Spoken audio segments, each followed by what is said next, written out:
রমাদানের ফজিলত আবু হুরায়রা রাইয়াল্লাহু তাআলা আনহু থেকে বর্ণিত, নবী সাল্লাল্লাহু আলাইহি ওয়াসাল্লাম বলেছেন, যে ব্যক্তি ঈমান ও সওয়াবের আশায় রমাদানের রোজা রাখে, তার পূর্ববর্তী সমস্ত গুনাহ ক্ষমা করে দেওয়া হয়। সহিহ বুখারী, সহিহ মুসলিম। রহমত, মাগফিরাত ও নাজাতের মাস।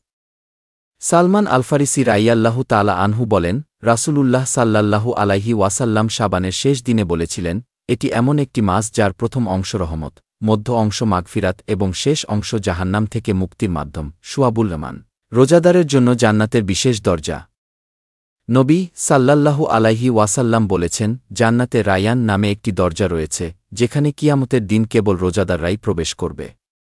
তাদের প্রবেশের পর এই দরজা বন্ধ করে দেওয়া হবে। সহিহ বুখারী, সহিহ মুসলিম। রোজাদারের মুখের ঘ্রাণ, রাসূলুল্লাহ সাল্লাল্লাহু আলাইহি ওয়াসাল্লাম বলেছেন, রোজাদারের মুখের গন্ধ আল্লাহর কাছে মিশকের ঘ্রাণের চেয়েও সুগন্ধিময়। সহিহ বুখারী, সহিহ মুসলিম। লাইলাতুল কদরের ফজিলত। আল্লাহ তাআলা বলেন, লাইলাতুল কদর হল 1000 মাসের চেয়েও শ্রেষ্ঠ। সূরা আল-কদর।